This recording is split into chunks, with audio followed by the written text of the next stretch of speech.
Hey everybody, welcome back. In today's business environment, leveraging content marketing is essential for small businesses to reach their target audience. But many small business owners are unsure of where to begin with it. Maybe you're one of them. It can be overwhelming to understand how to put it to work in your business. You know you need to, but how? In this video, I'm going to discuss 5 steps for small business to get started with content marketing, including strategy, content creation, planning, tracking ROI, and how to create content that will engage your target customer.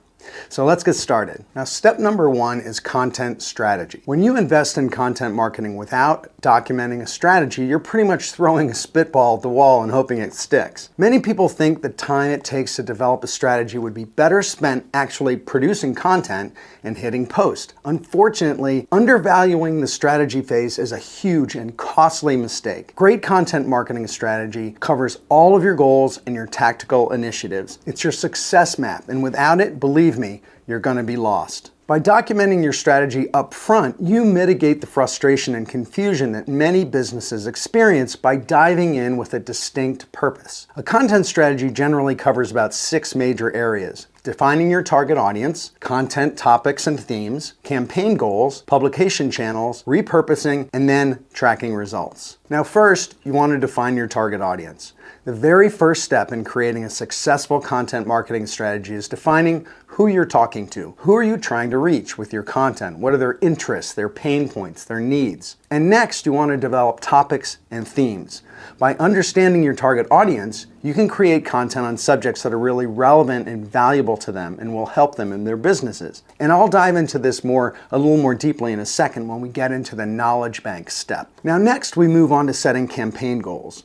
Your goals are essentially what you want to happen. What do you want people to actually do? For example, clicks, contact form fills, calling your sales team, online e-commerce sales, email list signups, lead magnet downloads, the list goes on. And next, you want to decide on your publication channels. Once you've identified your target audience, you need to choose the social media platforms where they're most likely to hang out, the ones they're most likely to use. For example, if you're targeting a younger demographic, you may want to focus on platforms like Instagram or TikTok. And if you're targeting professionals, LinkedIn might be a better choice. Next, you want to consider repurposing. Remember, one piece of content is not just one piece of content. Virtually every bit of content you post has the potential to have a second, third, fourth, even 10th life. I've done entire videos on repurposing content. For example, videos can become podcast audio, or blog posts can become infographics, not to mention all the cross-platform posting that you can do for multiple exposure. And the final area to capture on your content strategy is tracking results.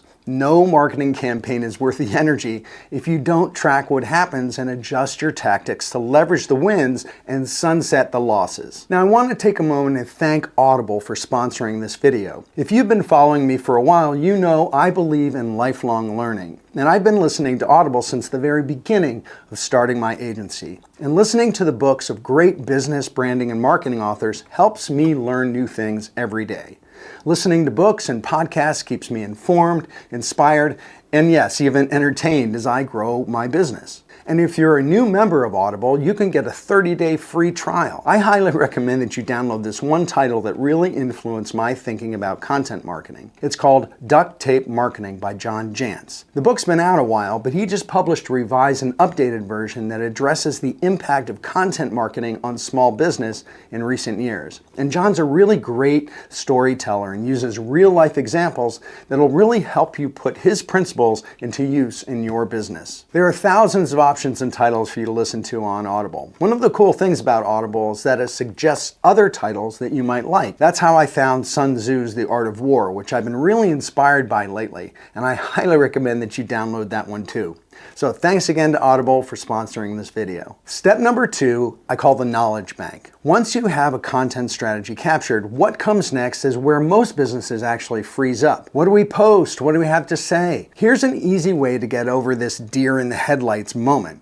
You develop a customized knowledge bank. This is an archive or a repository of topics and themes and ideas that are going to serve as your content bullseye, so to speak. The goal is to develop a database that houses all of your brand messaging, defining your brand's writing style, your tone of voice, and your brand mission. It also captures topics and themes that your target customer cares about and follows, stuff that helps them solve their actual problem. You'll want to gather case studies of how and who you've helped in your business, collect testimonials and customer transformation stories to feature also. Also, you want to gather topical stories like industry news and trends. This bank of knowledge is going to be used to inspire each piece of content moving forward.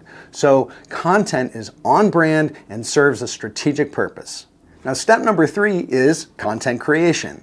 After you've created this knowledge bank, creating content is really easy. It's as easy as picking a customer pain point, a key topic or a theme, and showcasing your brand's expertise or your point of view on that subject. Let's discuss some of the most popular types of content now. First of all, blogging or articles. Publishing written content is the easiest way to enter into the content game. You can post on a blog, on your website, or articles on any number of social platforms. One particular advantage of written content is the power it has to improve your search engine rankings and drive new website traffic. Another type of content is podcasting or audio content. This is an extremely popular form of content that allows you to share your expertise and connect with your audience in a really intimate way through their ears. A key advantage of podcasting is it has a really low barrier to entry, that is, after writing articles. All you need is basically a decent microphone, some recording software, and then through an RSS feed, you can be published in half a dozen audio platforms virtually overnight.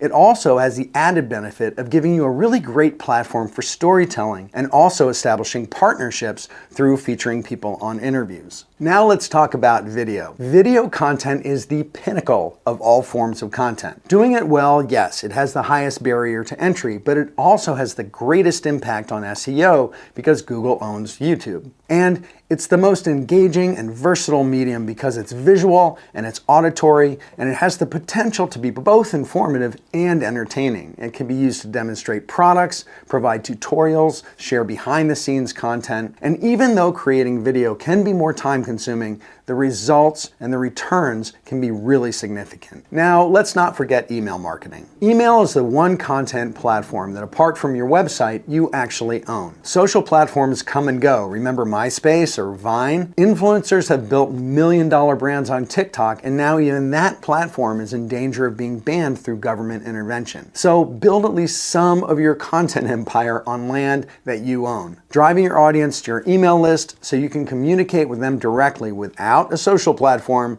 playing the intermediary, should be goal number 1 for any business. Now, one seriously trending format of content is newsletters. LinkedIn's been diving deeply into newsletters, making them really easy to create and to distribute. And by publishing a newsletter, you can post your original content, but you can also feature curated content. And the pros of this format is that your brand is seen as well-informed and a source of truth and trend and news, and not just some self-serving form of push content. You'll be seen as caring and as a trusted partner in your client's eyes and in their businesses. Now, step 4 is you want to create a content calendar. Creating the content is really only half the battle. The next step is to create a process and a calendar for posting it. Your content calendar should include things like what you're going to post, who's going to be responsible for posting it, when it's going to be posted, where and on what platforms, and how frequently. This is going to help you plan your publishing activities in advance and assign roles and responsibilities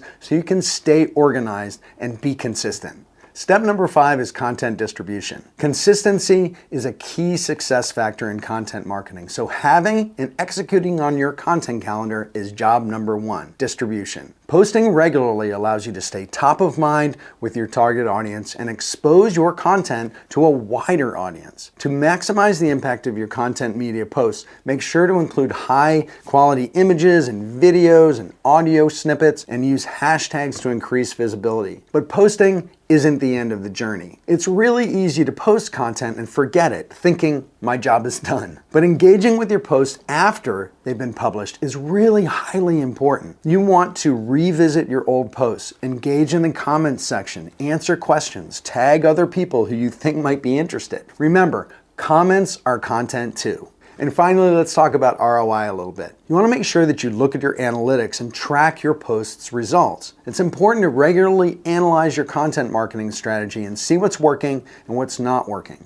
What are the types of posts and topics and themes that were the most popular? You want to leverage your wins and then make sure you don't revisit what didn't resonate with your audience. Now, if there's one thing I want you to take away from this video, it's this. Content marketing is an effective and, in today's market, an absolutely essential way for small business to reach their target audience and drive traffic to your website. By following these 5 steps, you can create successful content marketing campaigns that are going to help you attract new customers and grow your business with less confusion, less work, and better results. Now, if you like this video, I want to make sure that you hit that subscribe button and bang that notifications bell so you can get alerted when I post something new or when I go live. And if you need help with your small business with developing a content marketing strategy, reach out to me at philipvandusen.com and let's get your business rocking. And until next time, bye for now.